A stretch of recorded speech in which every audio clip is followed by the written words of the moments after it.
Pour le mondial, il n'y a pas de défi pour Gaza. On est en train de tout mettre en œuvre, Inch'Allah, et nous serons prêts. Donc il y a un stade de dimension extraordinaire qui se construit. Toutes les infrastructures routières qui relient l'aéroport, la ville, etc., au stade, mais aussi aux autres stades d'entraînement, etc., sont en cours. On était sur un investissement de 6 milliards d'infrastructures routières au niveau de la région. Avec la décision d'organiser la Coupe du Monde, on a prévu 5 milliards supplémentaires. Et donc, si vous entrez à Casa aujourd'hui, vous allez voir que c'est déjà en œuvre. Donc, on est déjà en train d'engorger les entrées de Casa du côté de Mohammedia et du côté de Nouassar avec des nœuds de dispatching au niveau de l'entrée et des autoroutes.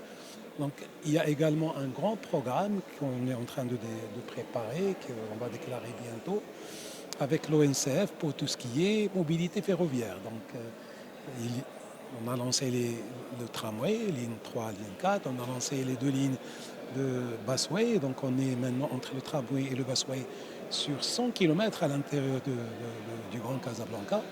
Et avec le RER, nous allons également avoir à peu près une centaine de kilomètres de plus. Donc, l'idée, c'est d'arriver à ce que le citoyen du Grand Casablanca, en particulier, et de la région en général, ait accès à un transport public durable, dans le sens environnemental du terme, safe, dans le sens un peu sécurité, et également accessible. Et dans je dis l'accessibilité, c'est accessible par le prix, accessible par la proximité, et accessible par la fréquence. Parce que s'il n'y a pas une fréquence régulière, de courte durée, on abandonne le transport public, on se rabat sur le transport individuel. Donc l'idée, c'est de pousser les citoyens que nous sommes, à n'utiliser le transport individuel que rarement. Le quotidien, notre quotidien doit être rythmé par le transport collectif qui est moins coûteux, qui est moins polluant et qui est à la portée des citoyens, Inch'Allah. Voilà. Parlez-nous un peu de ce grand événement. Lequel? Celui-là, Ah, les grandes enceintes qui ont été ciblées. bon, comment dirais-je, comme vous dites, c'est un grand événement. Je dirais que c'est la fête de la régionalisation que nous vivons tous les 5 ans. Donc, c'est l'occasion de faire le point.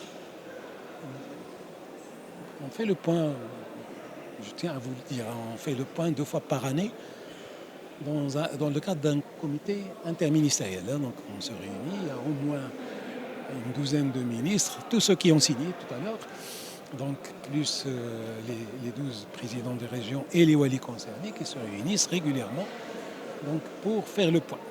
On avance sur quelque chose et on essaie d'améliorer. Donc, et là, c'est un grand rendez-vous pour voir est-ce que sur 5 années, on a fait une avancée. Et vous l'avez remarqué, donc c'est pas un secret. Le message de Sa Majesté que Dieu l'assiste a mis le doigt sur des choses qui étaient prévues et qui n'avancent pas suffisamment. Et je citerai 2 éléments particuliers que sont la déconcentration, parce que la régionalisation, c'est la décentralisation. S'il n'y a pas une déconcentration administrative qui l'accompagne, on continuera à aller à un rythme, je dirais, ralenti en termes de déploiement de la régionalisation avancée.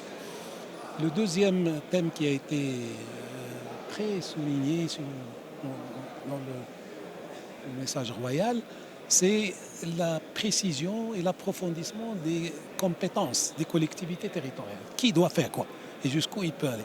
Donc c'est très important parce que la loi 111-14 en parle, mais il faut plus de précision et il faut surtout clarifier ça dans les faits.